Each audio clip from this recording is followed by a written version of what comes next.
G'day everyone, and welcome to this workbench update for January 2022. Now, since last time, this diecast conversion has been completed. It's the car of the future built by the Holden Racing team in 2012. The car never raced in this livery. This was a testing launch livery, if you like. And it was in a carbon fibre wrap. Now, I haven't done the carbon fibre, but I did mix up a custom paint which sort of gives a similar type of effect. I won't go into all the detail about this because there is a separate build video of how this was done, from stripping the original models through to the decals. So if you're wanting to get more information about this, go and look through the YouTube channel for it. Okay, so that's done and out of the way. Now, the main kit that I've been working on is this Mikasalo Tyrrell from 1995, and getting towards the final assembly. The thing that's holding it up is the putting the clear on these. Now, the main body, I've done one sitting of clear coats, about 3 coats on this, let it dry, and just done some very light sanding on it to take off any raised parts, being really careful and really worried about burning through and hitting the decals underneath, because all of this is decal. I decided to apply the kit decals rather than masking and spraying all the blue, so everything here is made up of decal. So fingers crossed it's going to continue to go okay. Didn't burn any of them with the clear, which is a good thing. But the next stage on this is getting some more clear coat on it, getting it polished up.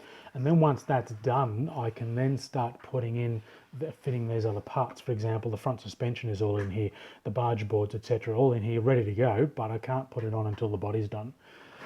And some of these parts that are in here, for example, the rear wing, I've put some carbon fibre decals on this, if the camera's going to pick it up. Just on some of it, not all of it. The seat, the belts are moulded in on here, and then I've just hand painted and picked out the detail myself. I know you can grind these off and you can get aftermarket belts, but I haven't gone down that path just yet. The wheels are ready, waiting for the tyres to be sanded and put on. Barge boards here, paint on one side, or both sides, but semi-gloss black on one side and the body colour on the other, if we can get that into focus. The white parts here are so the mounting arms will be able to be glued in, because if there's paint on there, the glue reacts with the paint. It doesn't stick so well. Same sort of deal with the wing end plates when it comes time to putting these on. We need to take a little bit of the black off. What else have we got in here? The brake discs are done, although the discs basically get hidden by much of this, so the detail on there is not too important. Exhausts are painted in a Tamiya light gunmetal, one of the LP colours. I have yet to do any heat staining on these. A friend of mine's done a really good job on an Ebro Lotus of putting the heat stains on the exhausts, and going to try and replicate a little bit of that. The mirrors are there, they're not quite finished as well. The floor tray's done, metal foil in the bottom of it, and also underneath the plank is all done and basically ready.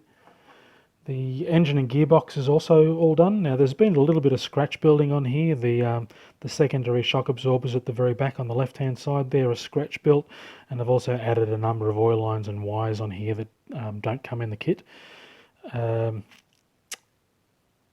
So that's got a little bit more detail than stock, and then it'll end up getting fitted into the floor once the main body has been put on first, and also things like the back of the monocoque and the radiator and ducting. There's a bit more work to go on these, but again, I can't do much more until the main body is onto the floor.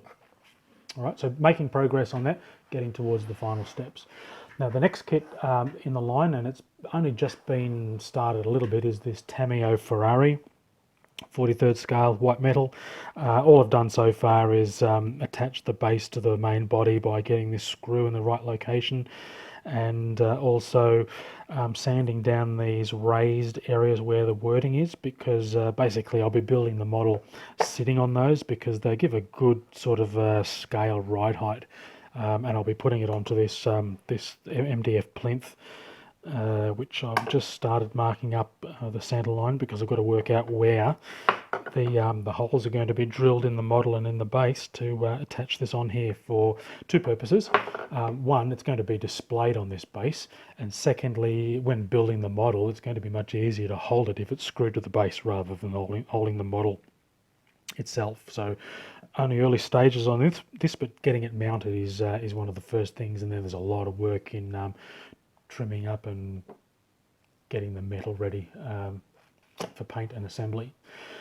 And the other one that I've just recently started on is this Salvino's JR kit of Richard Petty's Daytona 500 winner.